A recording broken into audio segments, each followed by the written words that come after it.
అందరికీ నమస్కారం. నేను మీ కిరాకార్పిని. జగన్మోహన్ రెడ్డిని నిద్ర పట్టకుండా చేస్తున్నది, చెమటలు పట్టిస్తున్నది, పూర్తి స్థాయిలో భయపెడుతున్నది 4 అంశాలు. 1 కల్తీ మద్యం, 2 కల్తీ నెయ్యి, 3 32 అక్రమాస్తుల కేసు, 4 బాబాయ్ హత్య.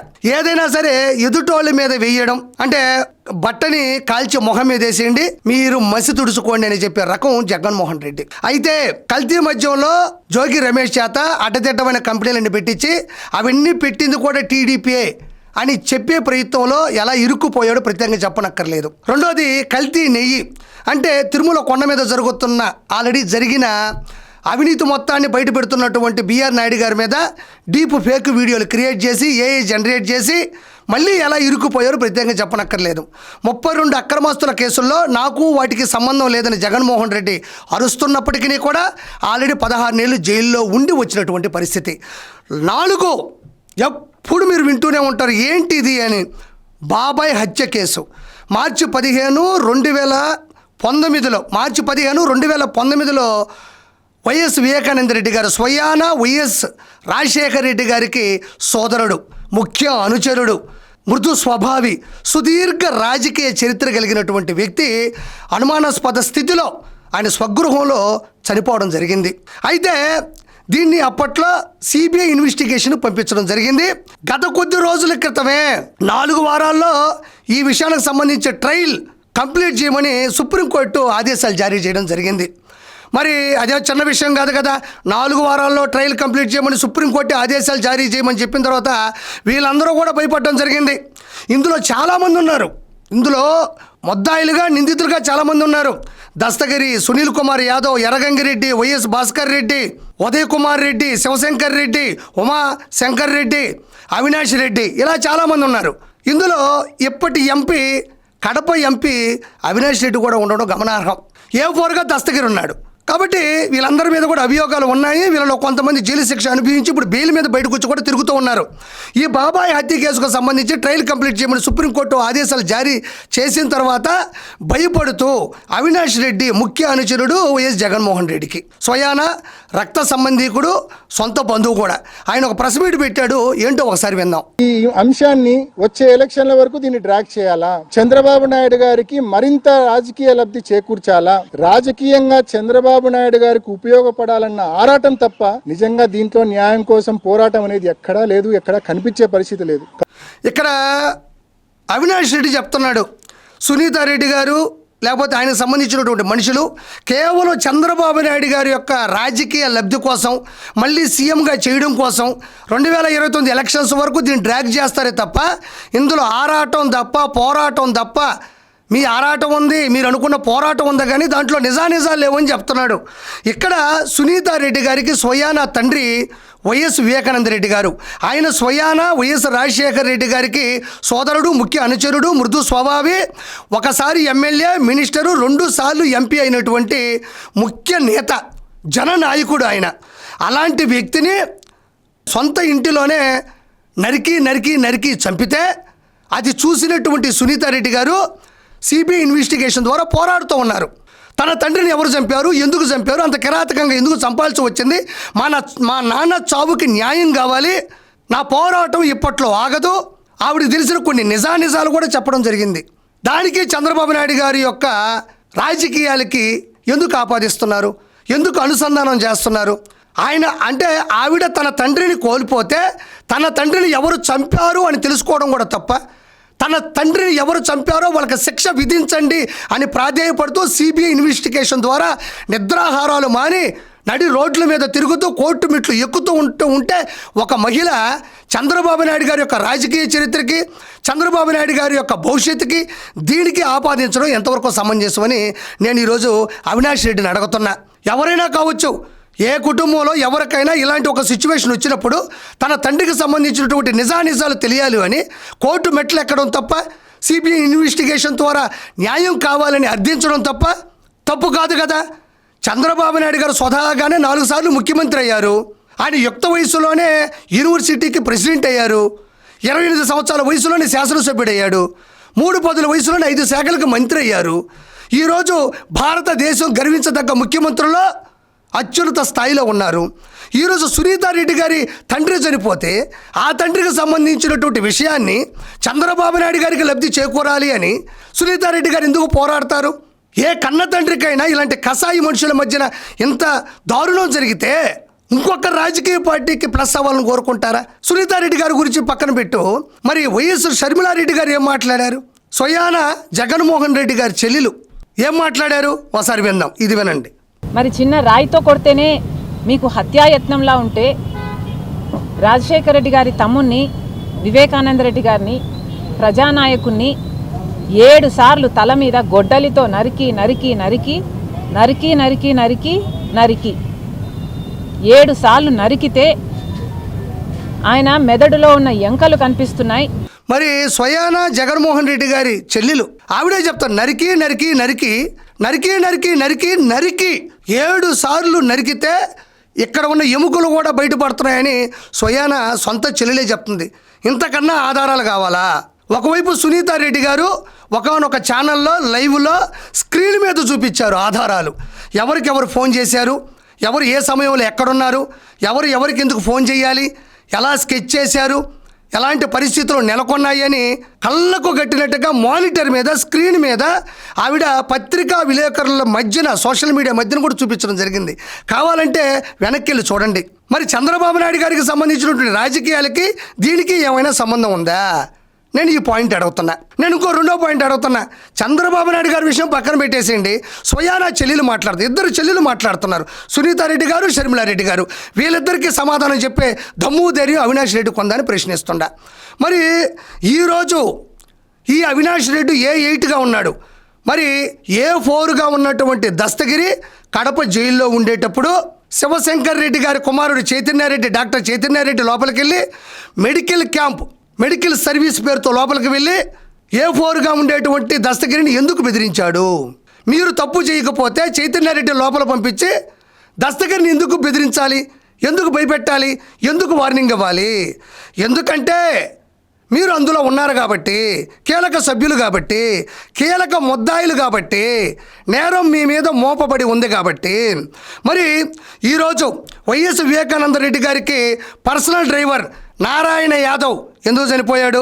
ఇంట్లో పనోడు రంగయ్య ఎందుకు చనిపోయాడు?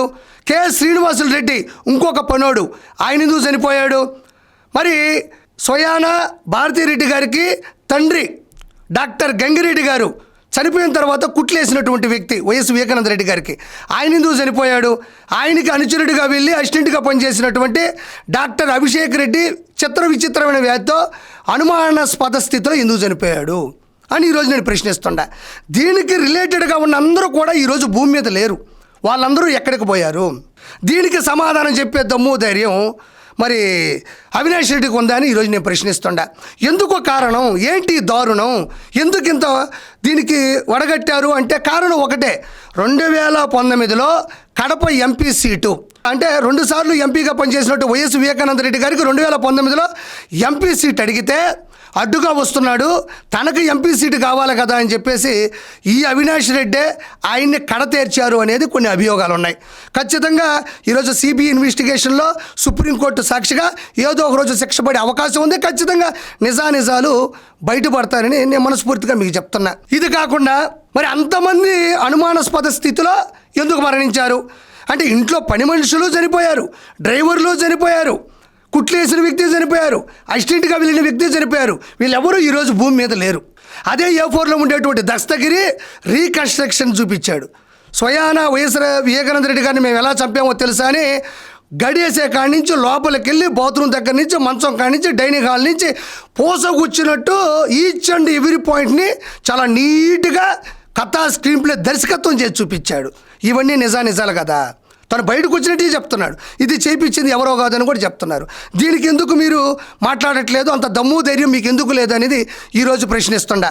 మరి ఆ రోజు వైఎస్ వివేకానంద రెడ్డి గారు చనిపోయిన తర్వాత ఫస్ట్ గుండెపోటు అని ప్రచారం చేసినటువంటి ఛానల్ సాక్షి ఛానల్లోనే వచ్చింది.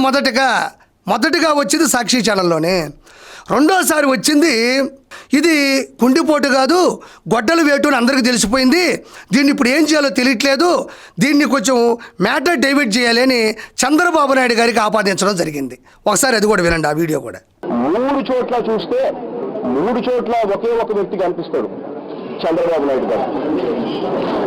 నాన్నగారు ప్రతిపక్షంలో ఉన్నప్పుడు రాజారెడ్డిగా అబ్బం ఇక్కడ గమనించండి, పాపం అప్పటి వరకు అన్న నిజ స్వరూపం తెలియదు, అన్న అరాచకం తెలియదు, అన్న అధికారం కోసం పదవుల కోసం ఎంతకైనా దిగజారుతాడు అన్న విషయం చెల్లెళ్ళిద్దరికి తెలియదు కాబట్టి అమాయకంగా వింటూ ఉన్నారు. చంద్రబాబు నాయుడు గారి గురించి ఆయన ఆపాదిస్తూ ఆయనకు అనుసంధానం చేస్తూ అన్ని చోట్ల చంద్రబాబు నాయుడు గారు ఉన్నారు అని చెబుతుంటే వాళ్ళు ఆ బాధలోనో చనిపోయిన భయంలోనో ఏదో అమాయకంగా వింటున్నారు తప్ప ఈరోజు నిజాలు తెలిసాయి కాబట్టి అతనితో వీళ్ళిద్దరు ఎవరూ లేరు. సొంత అమ్మాయి ఎలాగూ లేదు, వీళ్ళిద్దరూ ఎప్పుడు కూడా లేరు. ఈరోజు కూడా అక్కడ మాట్లాడుతున్నది వినండి. చంద్రబాబు నాయుడు నాన్నగారు హెలికాప్టర్ క్రాష్ చనిపోయినప్పుడు అసెంబ్లీలో అన్న మాటలు చంద్రబాబు నాయుడు గారు. ఇక్కడ ప్రజలు బాగా గమనించాల్సిన విషయం ఒకటి ఉంది. ఫస్ట్ గుండెపోటు సాక్షి ఛానల్లో వచ్చింది, జనాలకు తెలిసిపోతుంది అని భయం వేసినప్పుడు గొడ్డలి వేటు. చంద్రబాబు నాయుడు గారు 3 అంశాల్లో ఉన్నాయని చెప్తున్నాడు. అసలు చనిపోయిన వెంటనే దాని మీద ఎలాంటి విచారణ జరపలేదు, కేసు ఫైల్ అవ్వలేదు, ఎలాంటి పూర్తి స్థాయిలో నిరూపణలు లేవు, ఆధారాలు లేవు. వెంటనే బయటకు వచ్చి రాజకీయ లబ్ధి కోసం, రాజకీయ పదవుల కోసం, రాజకీయ అధికార ఆకాంక్ష కోసం, ఆశల కోసం, ఆశయం కోసం వెంటనే చంద్రబాబు నాయుడు గారి గురించి చెప్పేయడమే. నేను ప్రత్యేకంగా చెప్పనక్కర్లేదు. జగన్మోహన్ రెడ్డి ఎలాంటి వాడు అంటే వరదొచ్చినా, దాని ద్వారా బురదొచ్చినా, దాని ద్వారా దురదొచ్చినా చంద్రబాబు నాయుడు గారే కారణం అని చెప్పేటువంటి ఈ వ్యక్తి సొంత బాబాయ్ చనిపోతే కనీసం బాధ లేకుండా, కళ్ళల్లో నీళ్లు లేకుండా ఇంత స్క్రిప్టు రాసుకొని చంద్రబాబు నాయుడు గారి మీద దోసేటువంటి ప్రయత్నం చేస్తున్నాడు. ప్రజలారా, ఆ రోజుల్లో చూడండి ఇది ఎలా మాట్లాడుతున్నాడో చూడండి.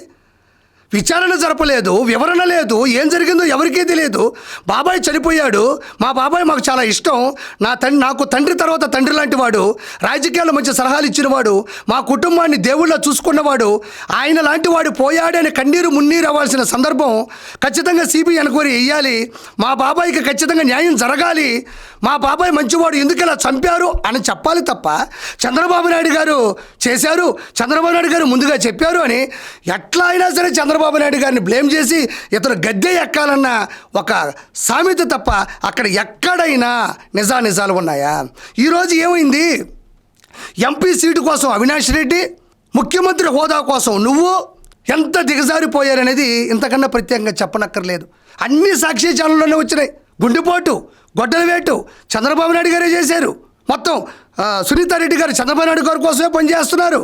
ఆవిడ ఎప్పుడు పదవులు ఆకాంక్షించలేదు, పదవుల కోసం పోరాటం చేయలేదు, తనకెప్పుడు పదవి కావాలని కోరుకోలేదు. మరి చిన్న ఉదాహరణ ప్రజలారా, వైఎస్ రాజశేఖర రెడ్డి గారి కుమారుడు ఎంపీ ముఖ్యమంత్రి అయినప్పుడు ఆయన స్వయానా తమ్ముడి కూతురు వైఎస్ వివేకానంద రెడ్డి గారి కూతురు ఆవిడ అవ్వలేదా? ఆయన కూడా 2 సార్లు ఎంపీ, ఒకసారి మినిస్టర్, ఒకసారి ఎమ్మెల్యేగా చేశాడు కదా.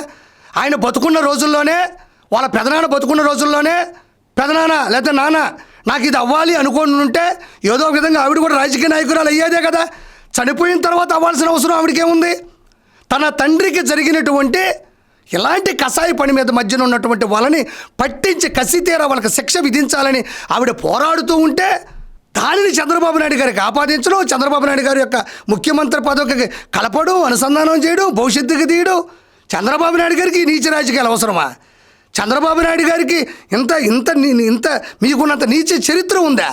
మీ అంత నీచులా? ఒకసారి ఇది కూడా వినండి. నేను భగవంతుని కూడా గడిచిన 4-5 సంవత్సరాలుగా అడుగుతా ఉన్నా, తప్పకుండా వాస్తవం అనేది ఒక రోజు బయటకు వస్తుంది. Justice and truth will definitely prevail. ఇక్కడ భగవంతుని కోరుకుంటున్నా అంటున్నారు ప్రజలారా వీళ్ళందరూ కూడా. మరి 2019 మార్చి 15వ తారీఖు స్వయాన వైఎస్ వివేకానంద రెడ్డి గారు వీళ్ళ సొంత బంధువు, వీళ్ళ రక్త సంబంధికులు బాబాయ్ అయినటువంటి వ్యక్తి చనిపోయాడు. మీరు ఎలాగో అధికారంలో లేరు అని చెప్పుకునేటువంటి వ్యక్తులు మరి 2019 ఎలక్షన్స్లో గెలిచిన తర్వాత 22 లోక్సభ స్థానాలు, 151 శాసనసభ స్థానాలు ప్రజలు మీకు పట్టం కట్టినప్పుడు, మీ ప్రభుత్వం మీ చేతిలోనే ఉన్నప్పుడు, ఎక్కడో ఉండే కాదంబరి జత్వాని గేటెడ్ కమ్యూనిటీలో ముంబైలో ఉంటే ముగ్గురు ఐపీఎస్లు పంపించి అమ్మాయిని తీసుకొని వచ్చి ఇక్కడ చిత్రహింసలు పెట్టిన మీరు, మీ బాబాయ్ కేసులో ఉండేటువంటి ఏదైతే మర్మం దాగి ఉందో, ఏదైతే సీక్రెట్ దాగి ఉందో, ఆయన ఎలా చనిపోయాడో మరి మీరెందుకు కనిపెట్టలేకపోయారు? సిబిఐ ఇన్వెస్టిగేషన్ ద్వారా లేదా ఇంకొక ఇన్వెస్టిగేషన్ ద్వారా మీ బాబాయ్కి న్యాయం మీరు ఎందుకు చేయలేకపోయారు? మీ చేతిలోనే ప్రభుత్వం ఉంది, మీ చేతిలోనే పోలీస్ డిపార్ట్మెంట్ ఉంది, మీ చేతిలో 151 మంది ఎమ్మెల్యేలు, 22 మంది ఎంపీలు ఉన్నారు, గట్టిగా గెలిచారు, ఘనంగా గెలిచారు. అలాంటి సందర్భాల్లో మీ బాబాయ్కి మీరు ఎందుకు న్యాయం చేయలేదు? ఎందుకు చేయలేదు అంటే న్యాయం చేయాల్సి వస్తే మీరు లోపలికి వెళ్ళిపోతారు కాబట్టి, ఆయనకి న్యాయం జరగాలి అంటే అన్యాయం చేసిన మీరు లోపలికి వెళ్తారు కాబట్టి ఈ రోజుకి కూడా దాని మీద ప్రెజర్ చేయట్లేదు. ఒకటే ఒక మాట, ఏ రోజైనా మీరు మీ జీవితంలో మీ బాబాయ్ చనిపోయాడని తెలిసినప్పుడు ఒక్కసారైనా ఆ బాధ మీ ముఖంలో కనబడిందా? ఏ రోజైనా మీ కళ్ళల్లో ఆ బాధ కనబడిందా? కన్నీళ్ళు బయటకు వచ్చాయా? ఎంతసేపు మీ రాజకీయ లబ్ధి కోసం ఆయన్ని కడతీర్చారే తప్ప మీ ఎంపీ సీట్ల కోసం, ముఖ్యమంత్రి సీట్ల కోసం మంచి సలహాలు ఇస్తున్నాడు, లేదంటే ఆయన ఆస్తులకు సంబంధించినటువంటి షేర్ల కోసం తప్ప ఆయన కడతీర్చినటువంటి కషాయ మనుషులు ఎవరైనా ఉన్నారంటే మీరే. ఖచ్చితంగా ధర్మం అనేది ఎప్పటికైనా 4 పాదాల మీద నడుస్తుంది. మీకు ఖచ్చితంగా శిక్ష పడుతుంది, మీరు ఖచ్చితంగా అనుభవించి తీరతారు.